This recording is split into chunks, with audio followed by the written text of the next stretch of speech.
یہ سلسلے کی 14ویں قسط ہے جو پولس کے جسم میں کانٹے کے بارے میں ہے، جو دوسرے کرنتھیوں 12 آیت 7 میں مذکور ہے۔ اور میں کوشش کر رہا ہوں کہ ان باتوں کو خلاصہ کروں اور ان پر کام کروں، توجہ مرکوز رکھتے ہوئے جسم میں کانٹے پر، یعنی شیطان کا پیغمبر جو اسے ستانے کے لیے بھیجا گیا تھا، ٹھیک ہے، تاکہ اسے عاجز رکھا جا سکے، یوں کہہ لیں۔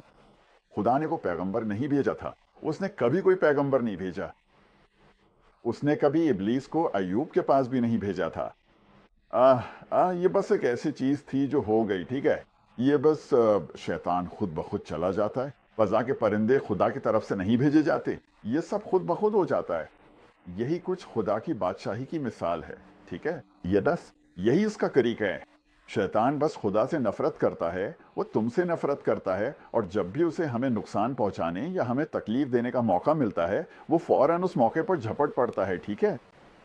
اب گنتی میں اور یشوع میں بھی لکھا ہے کہ اگر تم اس ملک کے رہنے والوں کو نہ نکالو، یہ کنعان پر قبضے کی بات ہو رہی ہے، تو وہ لوگ تمہارے پہلو میں کانٹے اور تمہاری آنکھوں میں چبھنے والے ہوں گے۔ یہ اس بات کی ایک نشانی ہے کہ ہم یہاں کس چیز کا سامنا کر رہے ہیں۔ پہلو میں کانٹے، کنعان پر قبضہ ایک مثال ہے، اور بھی کئی باتوں کے علاوہ یہ اس زمین کو حاصل کرنے، اس زمین یعنی اس ہیکل کو اپنے قبضے میں لینے کی ایک مثال ہے۔ اس پر قبضہ کرنا، ان سب دشمنوں کو نکال باہر کرنا، اپنی نفسانی خواہشات کو دور کرنا، اپنے نجات کے عمل کو خوف اور لرز کے ساتھ پورا کرنا اور کنٹرول حاصل کرنا۔ ہاں، ہم یہاں کسی دشمن کو نہیں چاہتے۔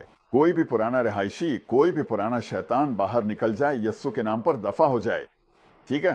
تو وہ کانٹا ایک پرانا پیغام رسا ہے جو اب یسوع کے نام پر ناپسندیدہ پیغام رسا ہے، اور انہیں نکال باہر کرنا ہے، انہیں برداشت نہیں کرنا، نہ ہی ان کے ساتھ سمجھوتا کرنا ہے۔ خدا ہمیں اس سے نمٹنے کے لیے فضل عطا کرتا ہے۔ فضل کے پیچھے پوری سوچ، ٹھیک ہے، وہ کئی پہلوؤں پر مشتمل ہے۔ سب سے پہلے پولس خدا کے جواب سے واقعی خوش تھا، خدا کے جواب سے۔ اس کا جواب نہیں تھا، ٹھیک ہے، اس کا جواب تھا میرا فضل تیرے لیے کافی ہے۔ وہ کہتا ہے میں اپنی کمزوری میں فخر کروں گا، کیونکہ جب میں کمزور ہوں تب میں مسیح میں مضبوط ہوں۔ اصل میں تبھی مضبوط ہوں جب میں اپنی کمزوری میں فخر کرتا ہوں۔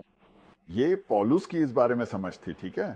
اس کے بجائے یاد ہے میں نے ایک مثال دی تھی کہ ایک کتا جوتے کو چبا رہا ہے اور کہا یہ لو، یہ لے لو اور اس ہڈی کو چباؤ۔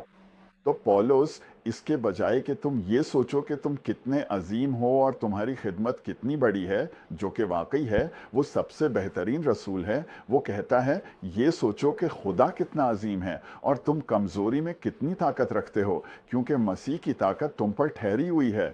میں نے اس بارے میں بھی کافی تفصیل سے بات کی تھی، ٹھیک ہے۔ ویسے بھی یہ ساری مشکلات اسے عاجز نہیں بناتی۔ واپس آ جاؤ۔